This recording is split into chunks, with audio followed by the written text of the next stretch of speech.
Hey guys, today we're starting a brand new 5-week series on anxiety. We're going to take it straight from the anxiety chapter in the Bible. If you've never heard of that, that's Philippians chapter 4, just like 1 Corinthians 13 is kind of like the love chapter. Philippians chapter 4 is kind of like the anxiety chapter. And so we're going to be spending the next 5 weeks in that chapter. Now, I never thought I dealt with anxiety until a few years ago. I started having panic attacks. So whether you're coming to this series because you've experienced that in your life, or maybe you've experienced more of sort of the generalized anxiety, kind of that low hum of anxiety, no matter what, we're going to help you throughout this series. Now, we're calling it anxious for nothing, and that actually comes straight out of this passage in the New King James Version, Philippians 4, verse 6. Be anxious for nothing, Paul writes, but in everything by prayer and supplication, with thanksgiving, let your requests be made known to God.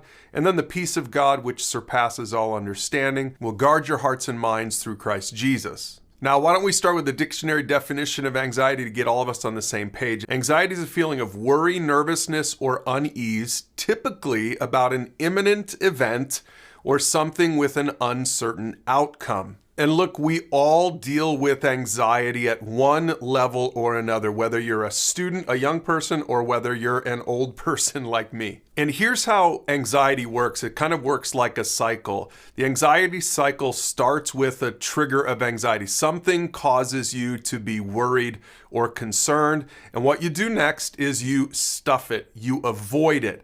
And that avoidance leads to temporary relief. You get relief just for the short term, but eventually, inevitably, it's going to lead to more anxiety. And that triggers that cycle all over again. And if you never deal with it, if you keep stuffing your anxiety, which is what I had been doing most of my life, you're only setting yourself up for an explosion of anxiety. Now, today we're going to take a look at Philippians chapter 4, and we're going to replace the anxiety cycle with the peace cycle straight from verse number 6. Remember, in the New King James, it says, "Be anxious about nothing, but in everything by prayer and supplication with thanksgiving, let your requests be made known to God." But for today's lesson, we're going to take a look at this in the New Living Translation. That's where Paul says, don't worry about anything. Instead, pray about everything.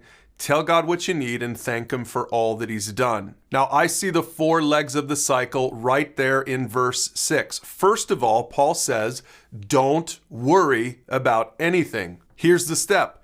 Overthrow worry. Now, that doesn't mean to stuff it or to ignore it or to pretend it's not there. It means that you're going to say, worry is not going to master me. Worry is not going to dominate my thoughts. I'm not going to allow myself to get stuck in the anxiety cycle. I mean, think about it for Paul. In Paul's life, Paul had so much to worry about. He's actually writing this letter from prison, and the Philippians know it. So the Philippians are worried about Paul. The Philippians are also worried about their own struggle. They're worried about their own suffering. So there's plenty for the Philippians to be worried about. But Paul is essentially saying that nothing is worthy of worry. And if the life and death situations back in his day, 2,000 years ago, weren't worry-worthy, then neither is your temporary issue that's causing you so much anxiety right now. So Paul says, don't worry about it, about anything. Number 2, he says instead, pray about everything. So step 2 is to replace worry with prayer. See, here's the thing. Here's what the enemy wants to do. He wants to get you to be anxious. Anything to get you to not trust in God or go to God in prayer. So turn the enemy's tactic on its head. Instead of worrying, every time you feel anxious, let your anxiety be a trigger for prayer. So anytime you feel anxious, let it trigger prayer. That's the new habit for you. So you're replacing your anxiety with prayer. Now, when you think about prayer, I want to make sure that you understand prayer doesn't have to be folding your hands and being all somber and religious. Prayer is just talking to God in the moment of need. So when you're most desperate, even if it's a 30-second prayer, maybe when you're driving, when you're going down to sleep, or right before you go into a meeting, or young people, right before you go to school, or maybe right after a hard argument or a conversation, just make a habit of talking to God all throughout the day. In fact, Paul gets more specific with the 3rd step. He says, tell God what you need. So step number 3 is to verbalize your needs. See, when you get specific with God, it turns out it's not as scary or as intimidating as you thought that it was. For me, when I started having my panic attacks, I would write out my needs. I would just be really honest. I would put it on the table. And the thing is, God already knew what I needed. He knew it well before I ever confessed it. But there's some power in you confessing what you know you need.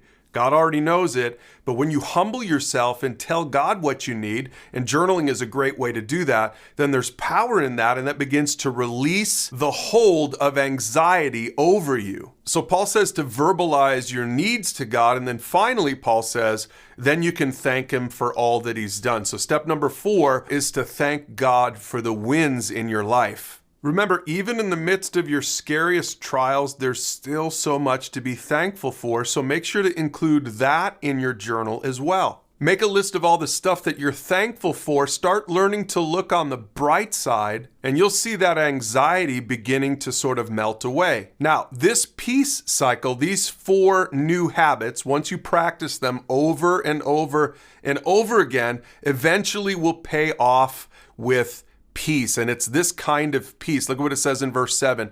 You'll experience God's peace, which exceeds anything we can understand. His peace will guard your hearts and your minds as you live in Christ Jesus. Now, we all know that anxiety impacts our hearts and it also impacts our minds.